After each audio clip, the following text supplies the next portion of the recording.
Alright, hi everybody, this is Joshua Kirk back with you once again on YouTube, and now it's time for episode 8 of Album of the Day. And before I get into the actual review, I'm just going to say that the reason I haven't been doing much uploads lately is because this weekend, just to let you know, this weekend, through Friday evening to this morning, which is Sunday morning, I was in New Jersey visiting my friends, John, Donna, Matt, RJ, and their dog Kirby, which I've had a great visit. I was in Bordentown, New Jersey, for the weekend, and I also want to say that I was originally going to review a Wilco album, but I decided I should probably save that for another episode, since I'm not totally ready to review a Wilco album yet. So today's artist is a band from Omaha, Nebraska. They've been around for a long time. Started out more as like a solo project, formed by singer-songwriter, multi-instrumentalist Conor Oberst, and then he got Mike Mogis into the group and sort of formed a duo, and then sort of turned from duo to trio into like an actual band once Nate Walcott became a permanent member of the group. The artist I'm going to be talking about is Bright Eyes, and Conor Oberst has been making albums since he was 13, believe it or not. So he started out making records when he was like a teenager. Started out Bright Eyes when basically it was him basically manipulating and all that, until he got 2 more members in the group, sort of made it more of a band.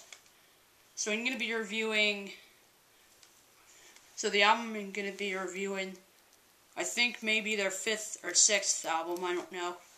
But the album is called I'm Wide Awake, It's Morning. And Bright Eyes had released not 1, but actually 2 records on the same day in 2005. This one and Digital Ash and Digital Urn, and each one had a different sound. This one had more of a folk sound, and Digital Ash was a bit more of a electronic sound.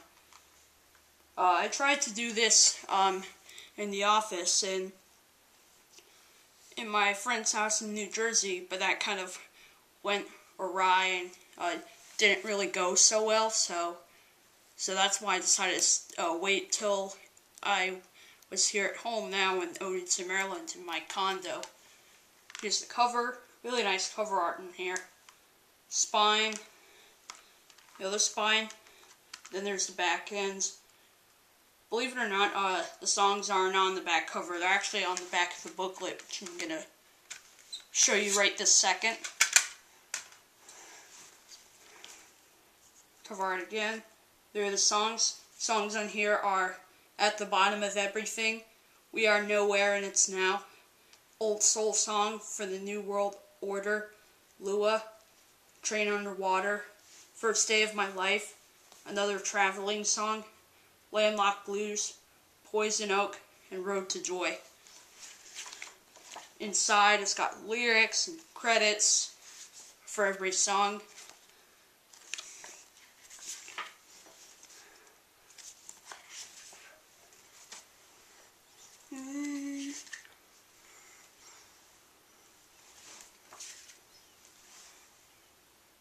Lyrics for the last 2 songs. And then there's the remaining credits. Let me show you the CD itself. It says Bright Eyes on it, has a tree with a bird on it. And then the artwork underneath it is basically same artwork going to pieces. It says I'm Wide Awake This Morning, which is the title of the album.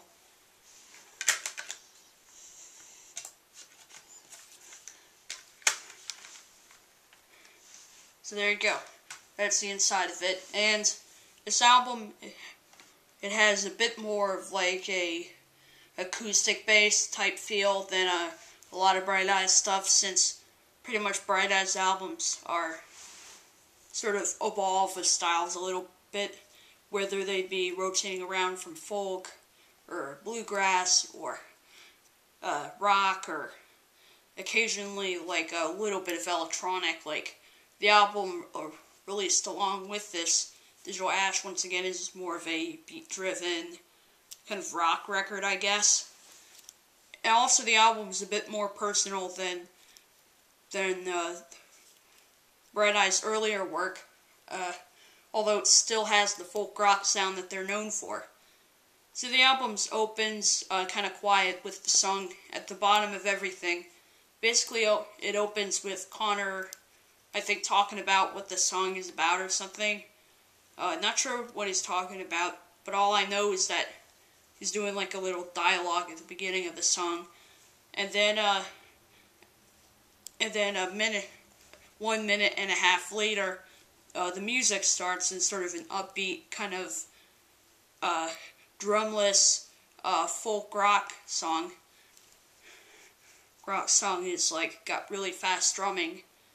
And another cool thing about this album is all the special guests that Conor has on here. Like he's got Emmylou Harris singing backup on a few tracks.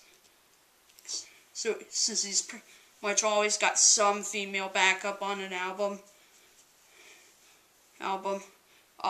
Then there's Jim James, the lead singer of My Morning Jacket, sings on At the Bottom of Everything, and he just had sort of a coolness to it. Jason Boesel plays drums on most of the tracks, and he's a great singer-songwriter too. And then there's Jesse Harris playing guitar throughout the album.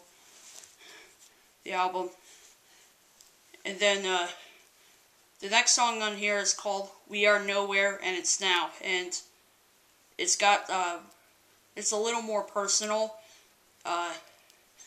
since there are a lot more personal tracks on here, like this song and Lua, which is basically Conor alone on an acoustic guitar, and it sort of is like the cornerstone of the album, sort of defines what the album really sounds like overall. All Day, and then First Day of My Life. Those are like the most personal songs on the album.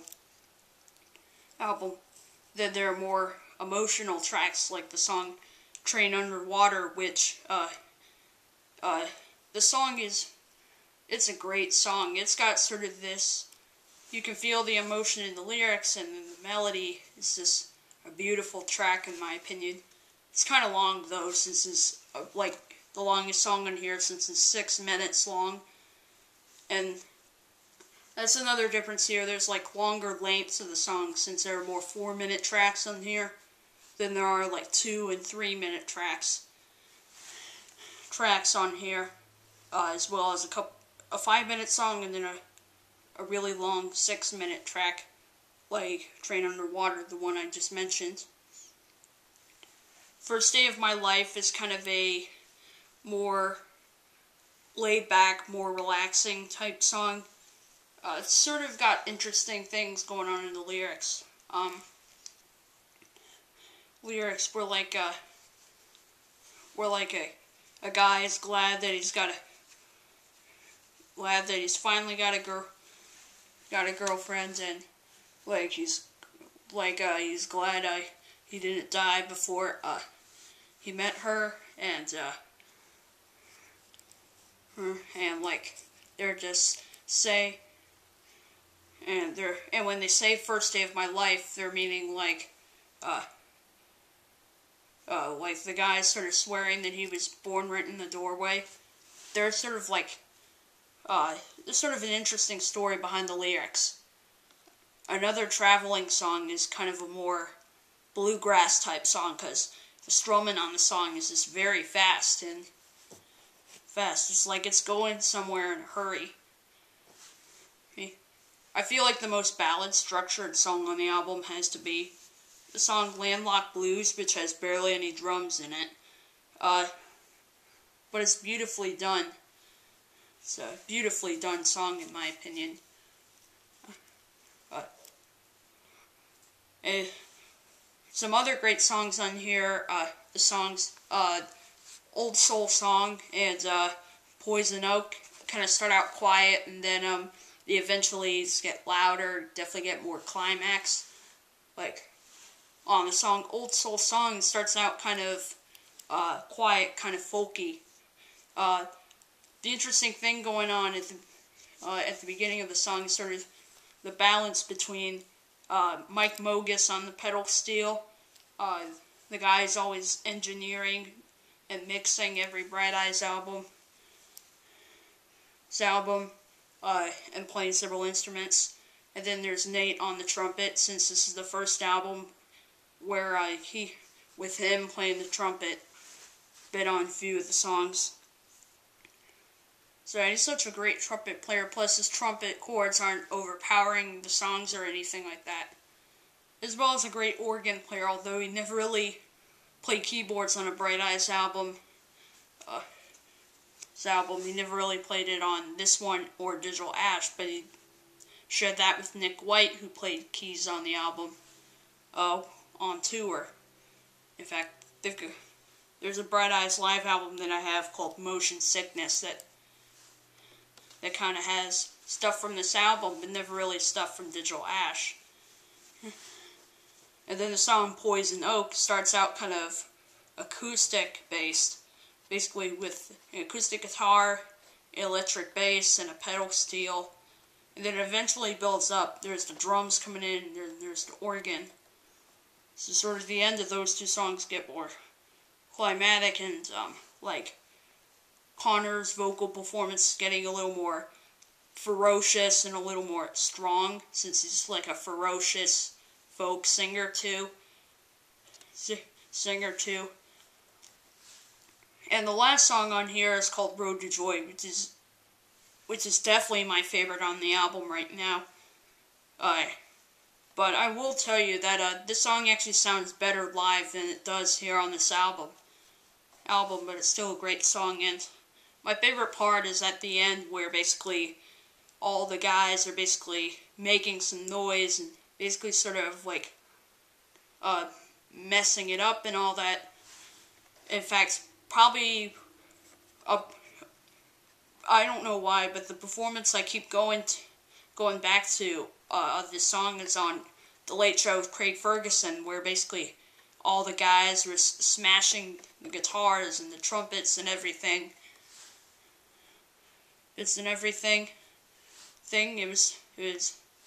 just awesome to see that. Just awesome to see that. Overall, I think the album is just great, and I will tell you my favorite songs. My favorite songs in here are Road to Joy, At the Bottom of Everything. What do you think about more favorites? Poison Oak, Train Underwater, We Are Nowhere and It's Now,